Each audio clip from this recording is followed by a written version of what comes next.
India and Singapore have just launched a cross-border digital payments system. They've done this by linking their individual systems, UPI and Pay Now, to allow cross-border payments between Indian and Singapore citizens. And in order to understand what is happening right here and where it's going to lead, we have to look back behind us in history a bit to understand how we got to where we are today. Let's go back to when people used gold and silver coins as money. And I'm not talking about held in a vault. I'm talking about when you go and buy a sandwich, you slap a gold coin down on the counter for your payment. In this system, there was very little expansion of the money supply because if you think about it, when you have gold or silver as money, in order to grow the amount of money in the system, you actually have to go dig it out of the ground, then you have to melt it down, you have to refine it, and you have to mint it into coins.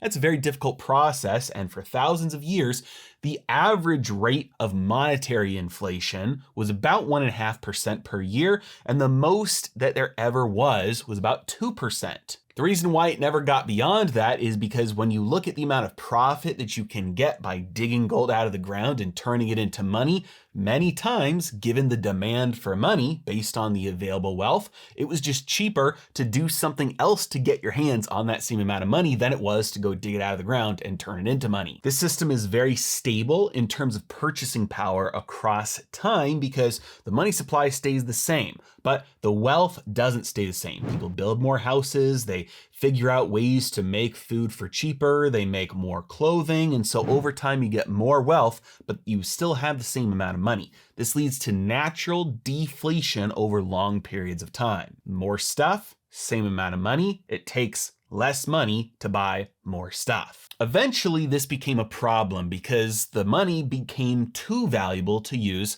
for individual daily expenses. That gold coin was no longer good for a sandwich, it was good for groceries for, 2 or 3 months. So you needed somewhere to store that valuable metal, and you needed smaller denominations like a $5 bill or a $1 bill to actually spend. You can only divide that gold into smaller and smaller denominations so much to the point where eventually you're just using other metals or you've got a very small coin. So better to store your wealth in the metal, have somebody else hold it safe for you, and then use something else for your daily transactions, your medium of exchange. Ultimately, this led to fractional reserve banking and central banks and then fiat currency and all the problems that we have today. But one thing that hasn't changed is that people will always look for a better way to do things. And when the status quo is not serving humanity's needs and wants and desires, some people will figure out a way to do things better. That happens with tractors, that happens with transportation, that happens with food,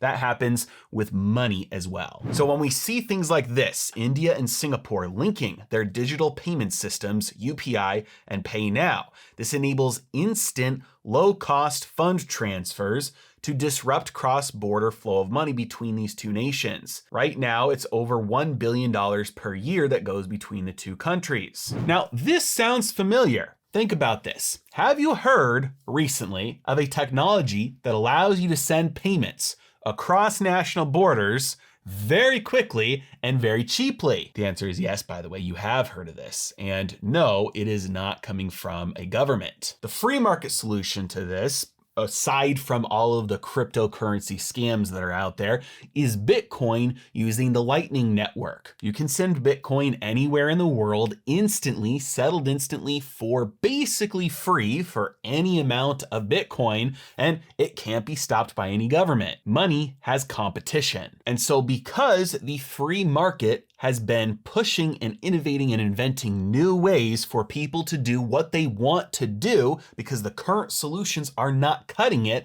this is making the current monopoly providers of these services have to rethink the way they're doing it. The current fiat system is ripe for disruption, according to Citi. The fees are extremely high. It is embarrassing that this issue has not already been solved. The global average cost for sending money is around 6.5%. Over the last couple of years, we've heard about remittances going from other countries like the United States into El Salvador and how it's in excess of 6.5% that gets lost to fees, sometimes 10 up to 20% of all the money that gets sent down there gets lost in fees along the way because of these archaic, old government-owned and controlled ways of sending money. And the free market, through things like Bitcoin and Lightning Network, are snapping back and causing governments to have to scramble to maintain their monopoly position. But even though they're doing this, it's still not cutting it. For now, an Indian user can remit only 1,000 Singapore dollars a day. Again, they're always going to maintain control of these systems and make sure that nothing outside of what they want to happen can happen. So these innovations or changes from government-controlled sources of money can look one of two ways looking forward into the future. One, we're going to see more freedom, or two, we're going to see less freedom. Right now, India is planning to use its presidency of the G20 forum to talk to other nations about its digital infrastructure. Their UPI payments infrastructure is used by local and global firms like Walmart, Google, Facebook, and processes over 8 billion transactions per month. And so innovating here and making the system number one, better, number two, faster, number three, more secure, number four, cheaper, these are all things that will increase the ability for people to create wealth. When you have the money standing in the way of people being able to do what they want to do, buy and sell from each other and create profits and wealth, that's going to be a hindrance, and eventually people will find a way around using that money. They'll use something else instead. And so freeing up the government money to do what the people want it to do will allow people to create more wealth,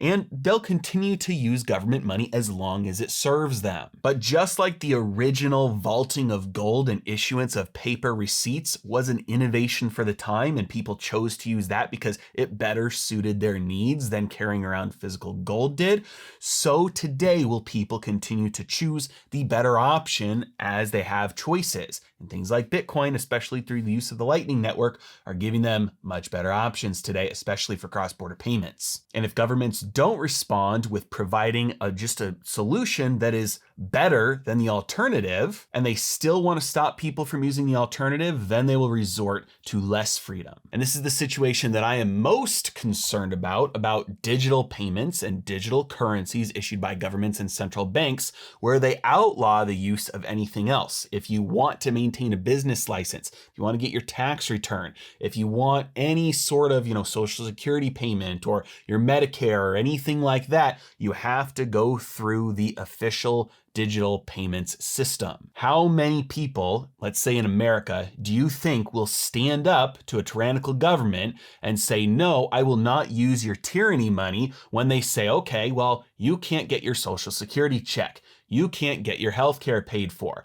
How many people do you think are going to stand up to the government then? As a side note, I believe this is why it is so critical and so time sensitive to create wealth for yourself so that you are not dependent on the government. Because if you are dependent on the government in any way, if they say, if you don't do this, I'm going to take this away from you, and you have no choice, then you're essentially their slave. And no matter how tyrannical they get, you will have to follow their orders because they have you in handcuffs. There is more to financial freedom than sipping pina coladas on a beach. And this is far from the only competition we are seeing in money recently. Obviously, we are seeing countries like El Salvador adopting a Bitcoin standard. We're seeing countries like the United States and China and Nigeria testing and or pushing their central bank digital currencies. But we are also seeing nations kind of move backwards and relinking, either directly or indirectly, their money to commodities. The BRICS nations, Brazil,